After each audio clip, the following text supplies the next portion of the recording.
Thanks for joining us. I'm Megan Roberts. Long-awaited legislation has been tabled in the House of Commons.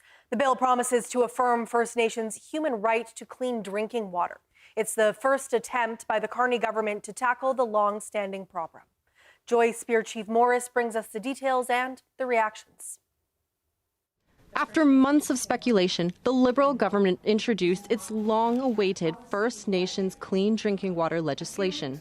This legislation will advance the critical work of addressing long-term drinking water advisories, and I'm grateful to do this work for and with First Nations. The bill reintroduces the Trudeau-era water bill that died on the House floor last year. But this version removes clean water as a human right and makes protecting source water voluntary for provinces.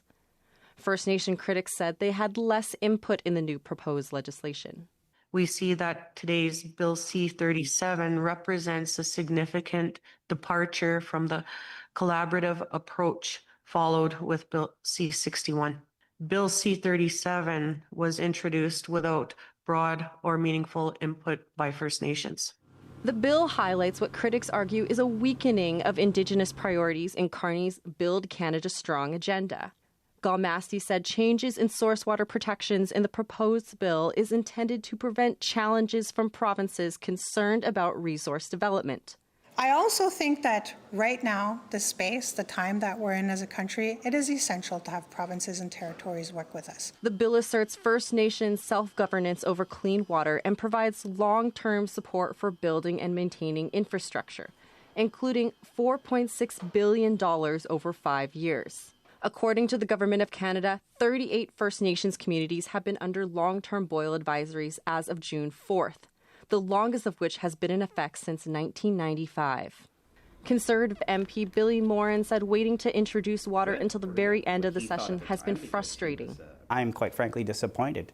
Over the last year, they've stalled water legislation. The First Nations got to wait all summer just for them to have a break to get back to this conversation after 6 years of broken promises. Minister Galmasti said it took time to consult with communities and stakeholders.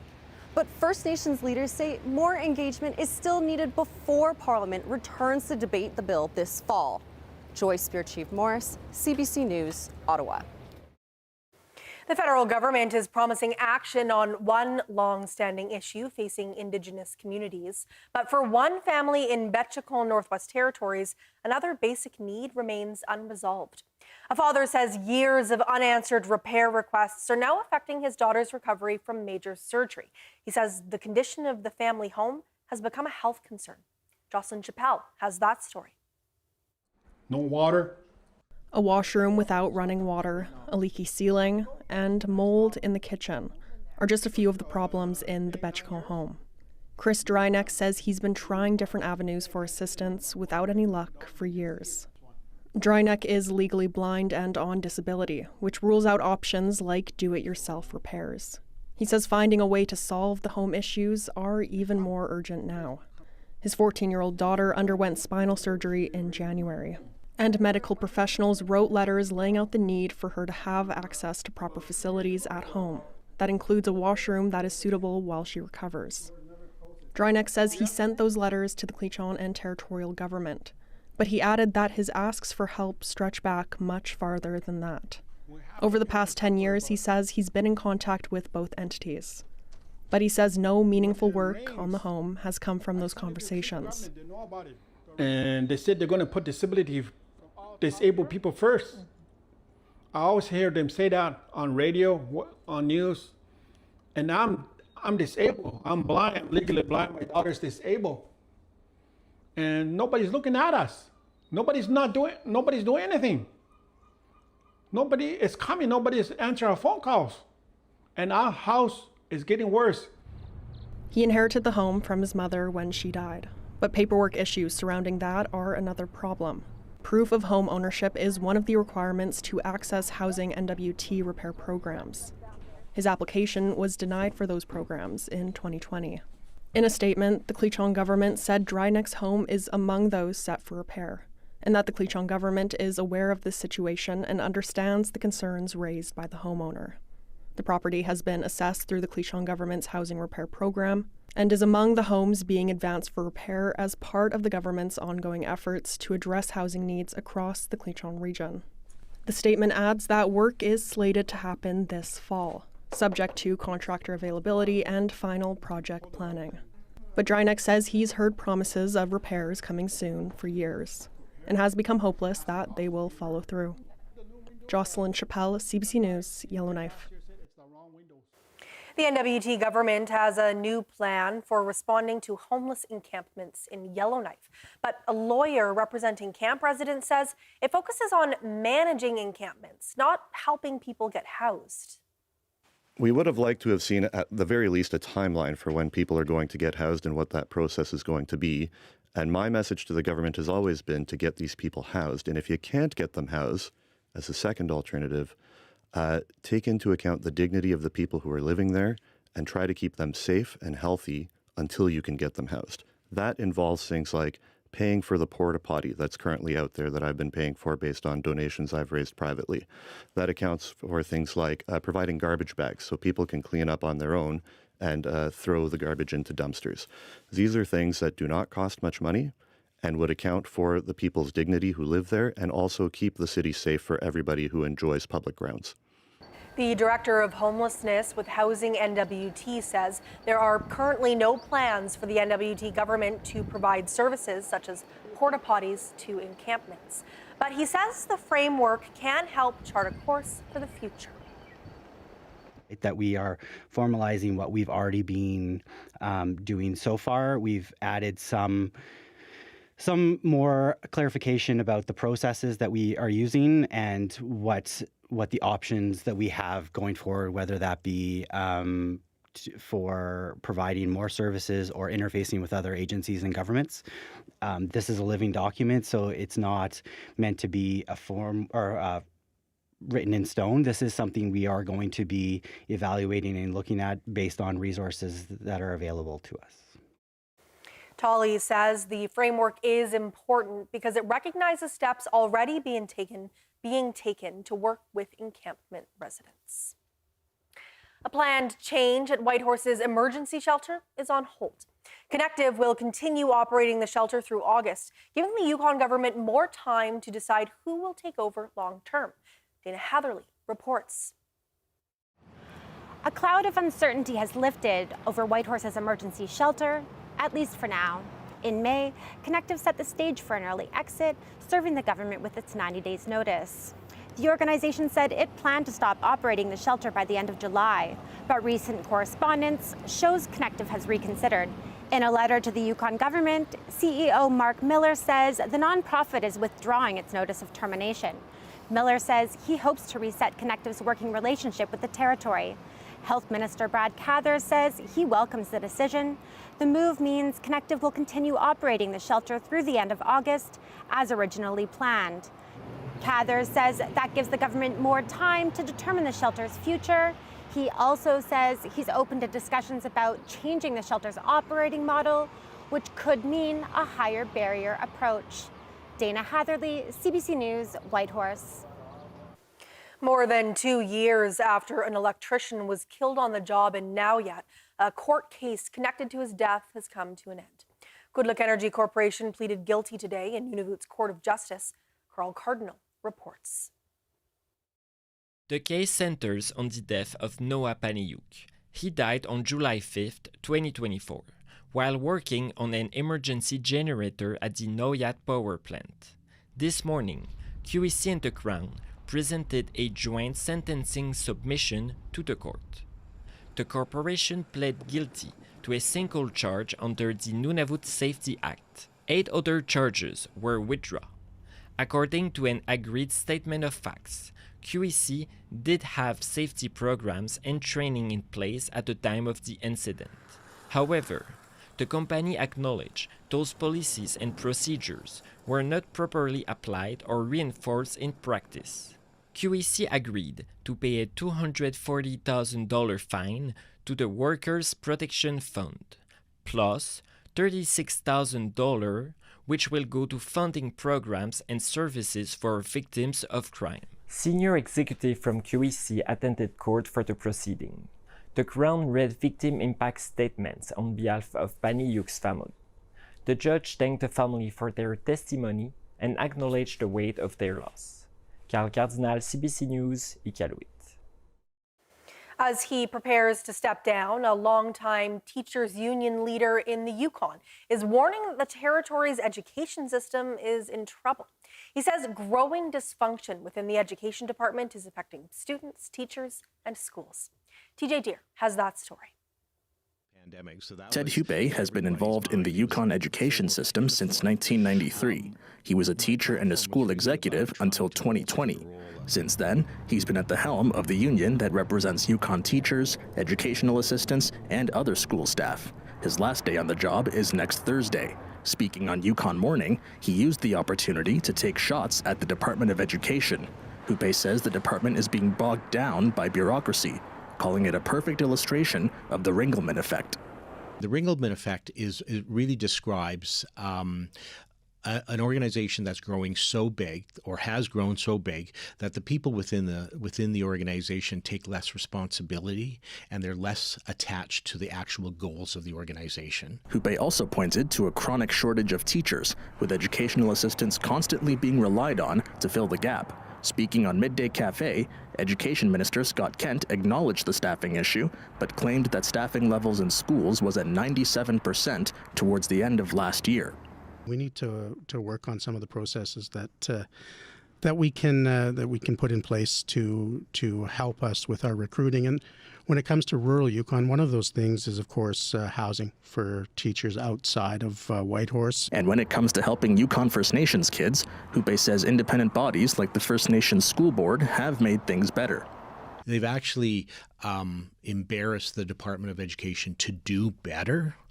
And they've strived to do more for First Nation students in the territory, and that has been a good thing. They've raised the bar for everyone. Kent said the department will continue to support the board, highlighted by a budgetary increase of $3.5 million. As for Hupe's message to teachers and educational assistants in the Yukon, hang in there.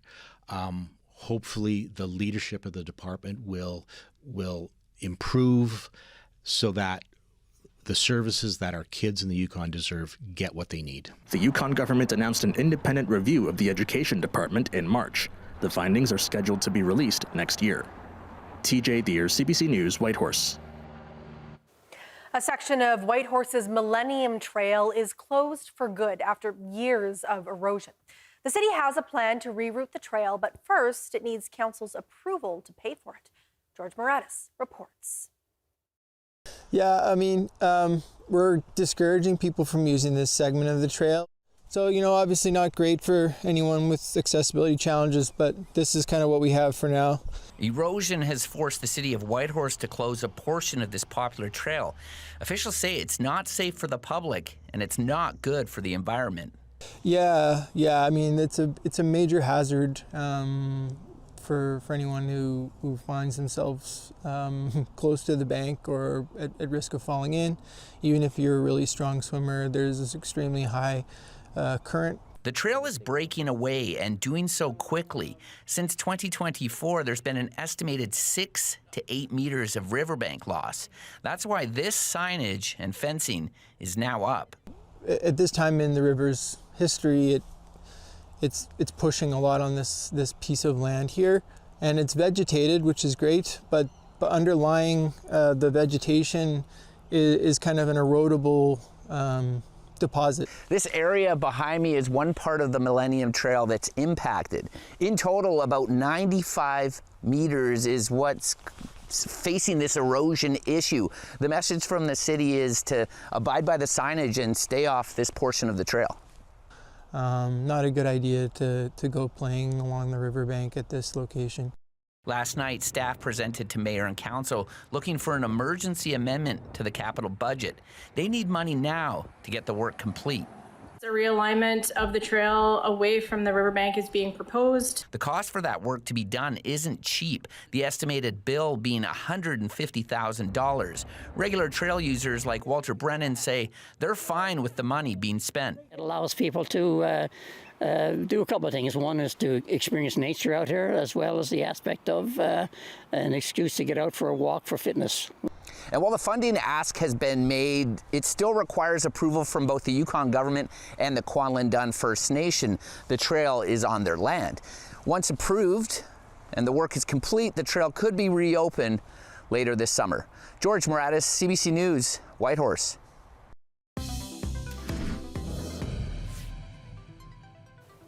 Baffinland has secured a loan and more time under creditor protection.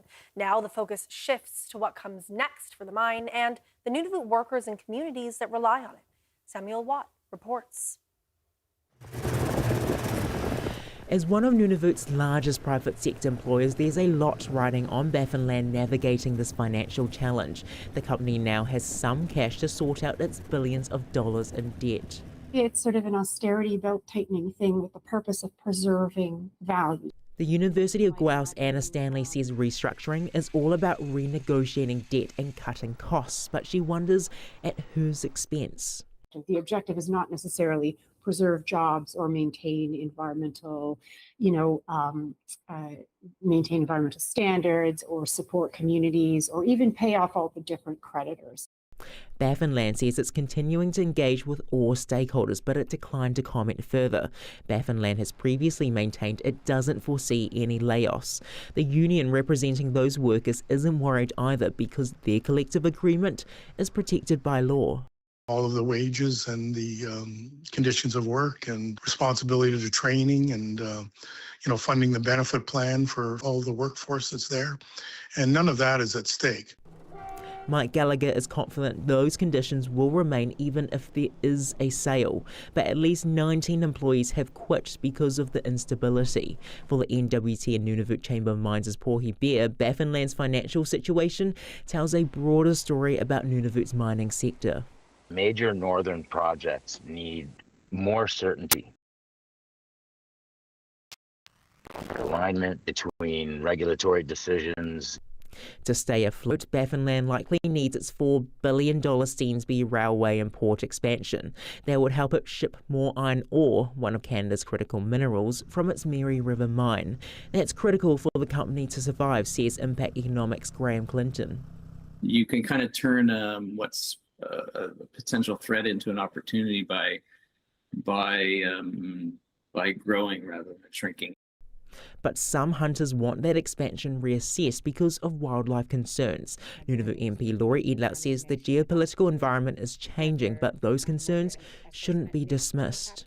And if Inuit are requesting it, then we need to make sure that Inuit feel heard in the process. Edlout says her priority remains to protect the people and communities at the heart of this. Samuel Watt, CBC News, Yellowknife. For the first time since the 2023 wildfires forced more than 20 horses out of Yellowknife, horses are back at North Country Stables. The NT Equestrian Society is bringing riding lessons and horse programs to the city this summer. I stopped by the stables where horses and riders are reconnecting for the first time in years.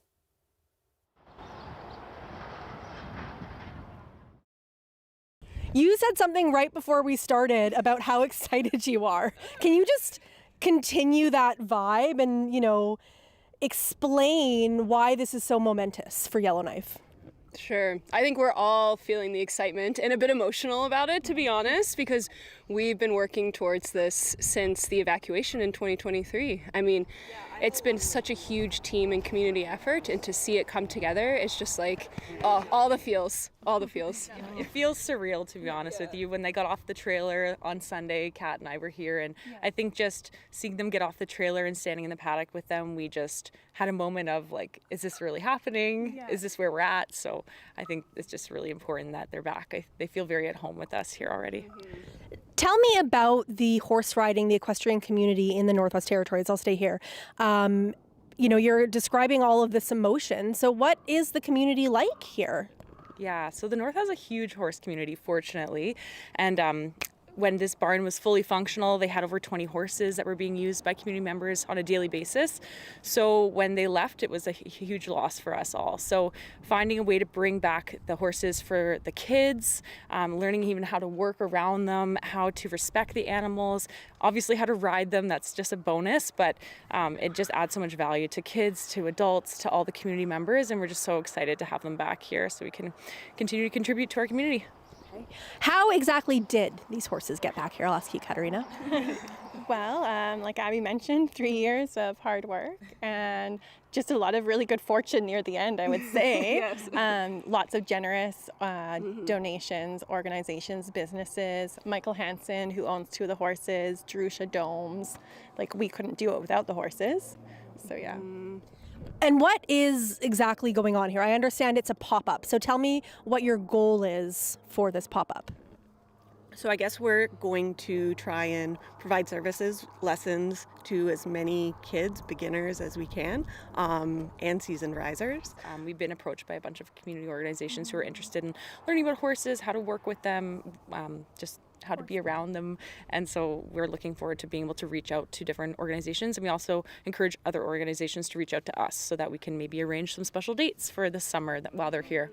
Exactly, and the pop-up aspect is just kind of the temporary aspect of it because they're only going to be here till about mid-September, weather allowing, and we just wanted to try this first. This is our first year. Let's see how it goes as a pilot project and then hopefully be able to keep them year-round in the future. And you're all members of the NT Equestrian Society. Abby, I'll stay with you. Tell me what you've been hearing from Yellowknifers in the absence of having publicly accessible horses. Oh, it's been sad. I've been hearing from Yellowknifers, we don't know what to do with our time. We don't know what sport to do. I guess I should take up something else because I don't know what to do with my afternoons. My kids are sad. My kids don't know what to do. Just a loss. I mean, it was a grieving process for the last 3 years. So I'm so excited that we can help fill that gap because as you know, we've talked about so many times, even with you, like that, the aspects, there's so much more than just riding, like Sam said, right? It's the emotional connection, it's working as a team, it's working with other riders, it's horsemanship skills. It just brings so much to enrich your life and to enrich the community that I'm really excited that we're able to provide that again. I see some clapping over there, Sam. Is there anything you wanted to add to what Abby said there? She said it beautifully. Yeah, we're just so excited. It's going to be a great thing for the community and yay, horses. Okay, so we've gone over the aspects of the pop-up. We've gone over how the horses got here. I guess tell me what you guys are doing now as you're setting your schedules and, you know, inviting people to come join you in good time. Yeah, so we have a great group of 6 volunteer instructors donating their time to provide lessons and programming. So like Sam mentioned, we hope to do some community program when it comes to horsemanship. So right now we're setting up our schedule, figuring out how often the horses can go, which horses are best to use, and going from there. Just fitting saddles today. That's our big job. Fitting saddles and first rides today, so wish us luck. What goes into fitting saddles and doing first rides with horses that you've just met? Because often people have very deep relationships with their horses, right? And these are new friends to you. So what goes into that, Sam? Yeah, luckily we're all very experienced horse girls, so we kind of know what kind of things to look out for and how to approach a new horse. But yeah, it takes a lot of years of experience realistically and just practice to get comfortable, right? They all agree with that. Yeah. I mean, and it comes, you know, these people did an amazing job getting the horses settled when they got here, making sure they had the right hay, the right feed, water, their paddocks were set up. I mean, it's incredible how well they've settled in so quickly. So part of us working with the horses is handling them, brushing them, like Sam said, fitting the saddle, so seeing how it fits around their shoulders and on their back, making sure we're not pinching them anywhere, making sure that it's not going to slide back when we're up there. We're really trying to put in all the legwork now so we can set up the program for success. I can't wait to see what you guys do with the program. Thank you so much for having me here today. It was a blast and I really appreciate it. Thanks. Thank you. And a final note on the return of horses to North Country stables. It comes just days after the second anniversary of the death of veterinarian Tom Peache, who founded the facility. So now, 2 years later, the stables he built are once again home to the animals he loved. Members of the Canadian Armed Forces, RCMP, and Canadian Coast Guard put their endurance to the test today during the annual Prospector Challenge in Yellowknife. Teams of 2 took on an 18-kilometer course featuring paddling, portaging, and load-carrying challenges inspired by Northern operations. Joint Task Force North says the competition is designed to build teamwork and resilience for operations in the north. An Inuit performer from Nunavut helped kick off one of the world's biggest sporting events this week. Barbara Aklak was among the Indigenous artists featured during FIFA's opening ceremony in Toronto. She says the energy inside the stadium was electric as performers shared Indigenous cultures with an international audience. I was very proud. I was dancing on the side, screaming, dancing. Everyone was dancing along because there was music playing in the stadium. FIFA competitions continue through mid-July. Canada returns to the pitch on Thursday against Qatar.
And that is Northbeat for tonight. For news anytime, go to cbc.ca/north.